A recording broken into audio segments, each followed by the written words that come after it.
Bismillahirrahmanirrahim. Assalamualaikum warahmatullahi wabarakatuh. Alhamdulillah wassalatu wassalamu ala rasulillah amma ba'd. Abna'i at-talabah a'azakumullah. Pada kesempatan kali ini kita akan melanjutkan pelajaran kita, yaitu hadis.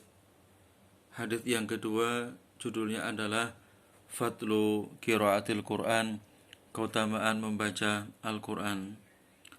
An Aisyah radhiyallahu anha qalat qala Rasulullah sallallahu alaihi wasallam al-mahiru bil Qur'an ma'a safaratil kiramin bararah walladhi yaqra'ul Qur'an wa yata'ta'u fihi wa huwa alaihi syakun lahu ajrun. Rawahu Muslim.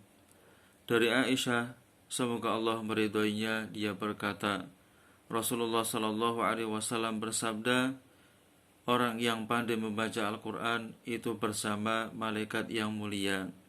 Dan yang membaca Al-Quran, dia terbatak-batak di dalam membacanya, maka akan mendapatkan, dan dia merasa susah membacanya, dia akan mendapatkan 2 pahala kebaikan atau 2 pahala. Hadis riwayat Imam Muslim. Hadis ini diriwayatkan oleh Aisyah radhiyallahu anha.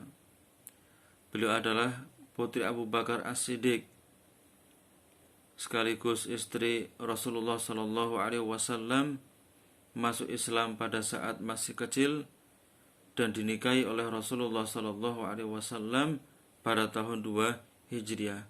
Satu-satunya istri Nabi yang masih gadis ataupun perawan, ya. Dan mendapatkan kunyah dengan Ummul Mukminin, ya, julukan yang berawal dengan Ummu. Beliau terkenal dengan kefakihannya, kecerdasannya, dan dengan kuatnya hafalan terhadap hadis-hadis Rasulullah sallallahu alaihi wasallam, dan meninggal dunia di kota Madinah pada tahun 57 Hijriah.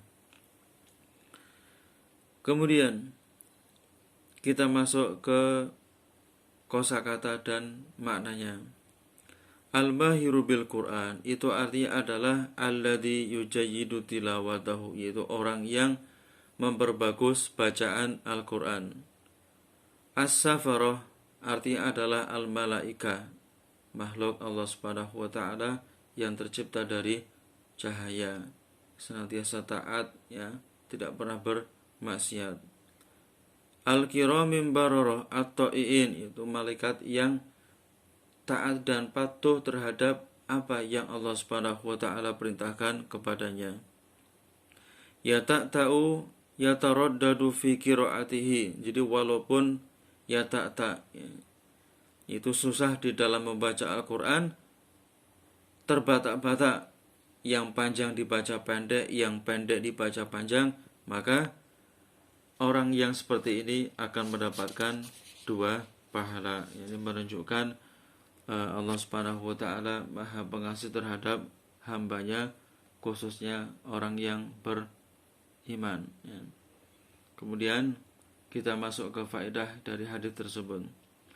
Uluwu manzilatil qari al-mahir bi qiraatil Quran, tingginya kedudukan orang yang pandai dalam membaca Al-Quran, ya, daripada orang yang pandai menyanyi, ya. Anna dha'ifa tilawah alladhi yabdalu judahu fit tilawatil Quran lahu ajrun, bahwasanya orang yang lemah di dalam membaca Al-Quran namun dia berusaha dengan semaksimal mungkin supaya bisa, itu akan mendapatkan 2 pahala. Yang bagi lil muslim an yata'allamal Qur'an al-Karim 'alal mahirin bitilawatihi.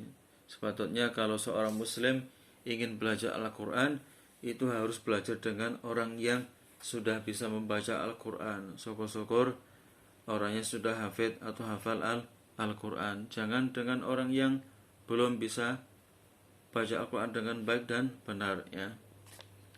Fatlu ta'alumil Quran wa ta'limuhu liqaulihi sallallahu alaihi wasallam, ya. Keutamaan membaca Al-Quran, keutamaan mempelajari Al-Quran dan mengajarkannya. Ini terdapat keutamaan yang sangat besar, ya. Jadi orang yang paling baik adalah orang yang belajar Al-Quran dan mengajarkan Al-Quran. Al-Quranul Karim unzila li tilawatih wa tadabburih wal amal bi. Al-Quran itu diturunkan untuk dibaca, ditadabburi dan diamalkan, bukan ditaruh di almari saja. Yusannu an takuna qiraatul Quran bitadabburin wa tartilin wa khusyu'in. Disunahkan membaca Al-Quran itu dengan mentadabburinya, dengan tartil, membacanya santai, dengan ilmu tajwid, jangan sampai cepat-cepat ya. Sebab kalau membacanya dengan cara cepat itu bisa jadi panjang pendeknya tidak benar ya. Anna qari al-Quran bi kulli harfin hasana wal hasanatu bi asyri amsalihha ya. Bahwasanya satu huruf yang terdapat di dalam Al-Quran ya, itu pahalanya satu kebaikan ya. Dan satu kebaikan tersebut dilipat gandakan menjadi 10 kebaikan ya. Jadi kalau kita membaca Bismillahirrahmanirrahim saja itu sudah mendapatkan pahala yang sangat banyak sekali. Kemudian wujubul insot inda sima'il Quran,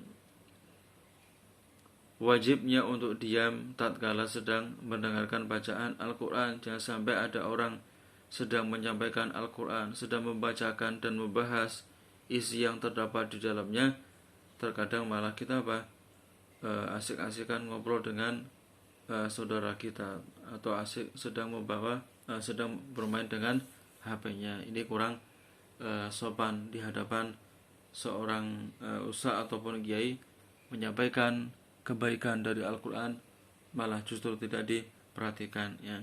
Demikian yang bisa Anda sampaikan. Assalamualaikum warahmatullahi wabarakatuh.